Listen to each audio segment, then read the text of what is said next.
Good evening and welcome back. So we are going through the 7 literal days of creation, reading from Genesis chapter 1, and very shortly you'll see it actually does go into Genesis chapter 2. And we are going to be talking today about literal day 5. So again, like I've been doing, I'll be reading from 3 different translations of the Bible. I'll be reading from the King James Version, from the English Standard Version, and from the New Living Translation. So without further ado, let's begin. This one's fun today. Day 5 is really fun. So, reading from Genesis chapter 1, verse 20 to 23 in the King James Version. It says, "And God said, Let the waters bring forth abundantly the moving creature that hath life, and the fowl that may fly above the earth in the open firmament of heaven. And God created great whales, and every living creature that moveth, which the waters brought forth abundantly after their kind, and every winged fowl after his kind. And God saw that it was good. And God blessed them, saying, Be fruitful and multiply, and fill the waters in the seas, and let the fowl multiply in the earth. And the evening and the morning were the 5th day." And that's Genesis chapter 1, verse 20 to 23 in the King James Version. Now let's read it from the English Standard Version. It says, "And God said, Let the waters swarm with swarms of living creatures, and let the birds fly above the earth across the expanse of the heavens.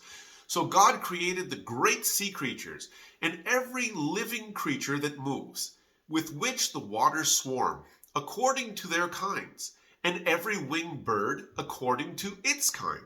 And God saw that it was good. And God blessed them, saying, Be fruitful and multiply, and fill the waters in the sea, and let birds multiply on the earth. And there was evening, and there was morning, the 5th day." And that's Genesis chapter 1, verse 20 to 23, reading from the English Standard Translation. And finally, we're going to read from the New Living Translation. So again, Genesis 1, verse 20 to 23. "Then God said, Let the waters swarm with fish and other life, and let the skies be filled with birds of every kind. So God created great sea creatures, and every living thing that scurries and swarms in the water, and every sort of bird, each producing offspring of the same kind. And God saw that it was good. Then God blessed them, saying, Be fruitful and multiply. Let the fish fill the seas. Let the birds multiply on the earth. And evening passed, and morning came, marking the 5th day." That's Genesis chapter 1, verse 20 to 23 in the New Living Translation. So now we have some information to unpack with this. There's a lot of fun tonight. So one of the things that I would like you to be able to take stock of with this is the fact that first and foremost, we have the fish and we have the birds. So this is a big problem for the evolutionary chain of events, okay, in the line of everything that's happening in the evolutionary timeline, because there is no primordial soup. There is no single cell organisms. We immediately go to fish. And not just little itty bitty fish, but as you saw, it said great whales. Now we currently know that the biggest whale that we actually have is the blue whale. But we also know, because of fossils that we have found, that there were bigger than the blue whales. The blue whales are just simply the largest surviving sea mammal that we actually currently have. But all of these creatures were instantaneously created at that time. At the same time, we have every single bird that was created on day 5. Now, you're like, well, why does this give us a problem? Well, for us as creationists, it does not give us a problem in any way. However, for an evolutionist, this does propose a very big problem, because for some silly reason, many evolutionists will actually purport that birds evolved from dinosaurs. But that doesn't even fit any aspect of science. And I'll explain why as we start to go into some different details. But at the same time, you see, And I love doing this anytime I hear it come up in conversation. A lot of people will say, well, this is one of those situations. What came first, the chicken or the egg? It's easy. The chicken. Everything was born complete and full. And one of the things that's actually interesting about that particular statement, the chicken or the egg, do you know that there is a protein in the shell of the egg that can only be produced by the mother hen? So consequently, it is an impossibility for the egg to have evolved before the chicken came into being. And at the same time, what would be inside the egg if the chicken hadn't given birth to it? Remember, every single thing that we are reading through in the book of Genesis, it always tells us, and it reproduced after its kind. There is no difference. And you're going to see as we go through, there's so much evidence for exactly this. Okay, so one of the things that you will see as a key, just as we're going to start to focus on birds. Birds give a big problem in one particular aspect. If evolution is correct, which it's not, evolution fails the test of science in many, many respects. And let's look at one particular thing.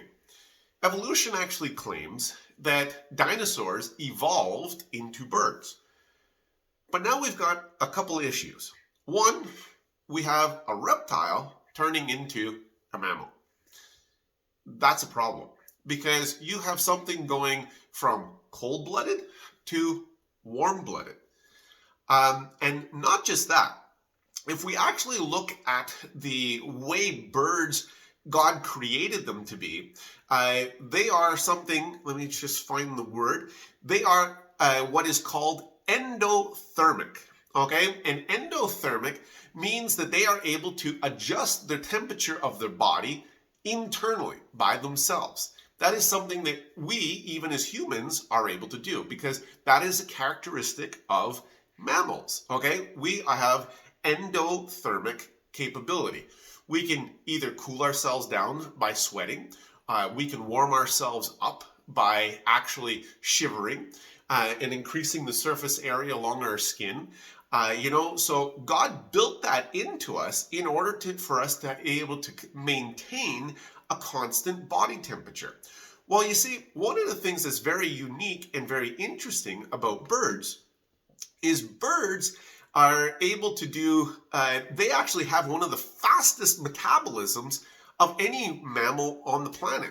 And they are always able to regulate their heat, but their system is working so quickly that to go from something that was cold-blooded to warm-blooded, like a bird, it's like polar opposites. You're going from the North Pole, in the Arctic down to the Antarctic, just to put things, in planetary terms.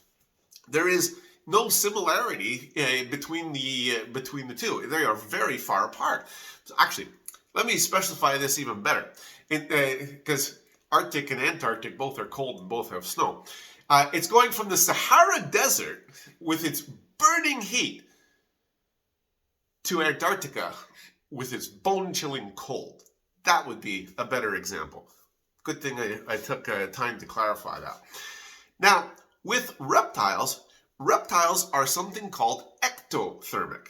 In other words, they need their environment in order to change their body temperature. That's one of the reasons why you'll see a lot of lizards, crocodiles and stuff like that. In order to raise their body temperature, what do? They go and lie in the direct sun. But when they get too hot, what do? They move to the shade or they move to the water in order to lower their body temperature. Okay? But they are not able to do it internally like we are through the ability to sweat or through the ability to shiver or just in the way that God created us to be able to change our body temperatures. So at the same time, one of the things that I want you to be able to understand is that the reason, if you actually look at every single step in the evolutionary setup, everything that God says, evolution takes that information and just flips it, and flips it. So God said, and God did create birds before land animals.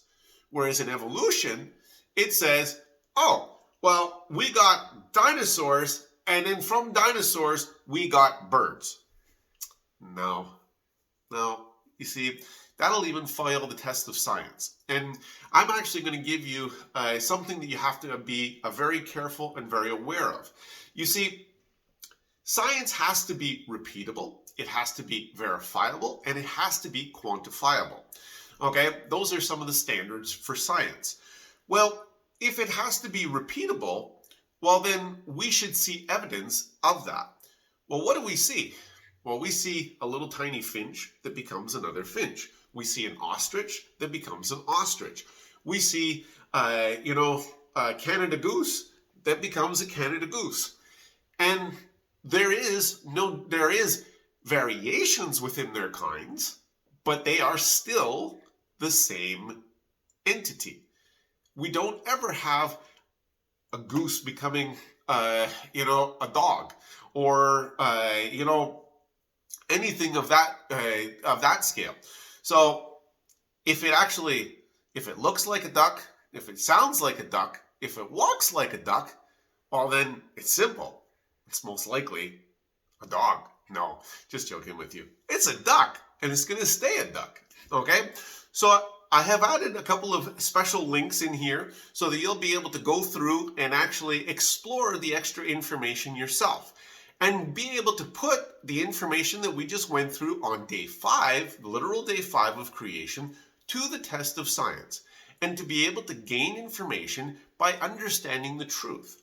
You see, science will always confirm the Bible, never deny it. But evolution fails even the test of science, to which it claims to be the pinnacle of the scientific method. So be very careful when people are trying to teach you that science is contrary to the Bible. Evolution is contrary to science. That would actually be the more accurate terminology to use. And one of the things to also look at as we're looking through literal day 5 that I'm going to encourage you to see is that everything that God created, it was good. God made it whole. God made it complete. There is no, oh, this was sort of okay, but then it was like a kind of a little mistake. No, everything was perfect. Okay? We have to understand that right at the very beginning, because we have to make sure that we are saying what God said. God saw that it was good. Okay? So keep that in mind. You have a little bit of research to do in the extra resources section, and we'll see you tomorrow. There was evening and there was morning, the 5th literal day. And tomorrow is day 6. Lots of fun on day 6. Have yourselves a great evening.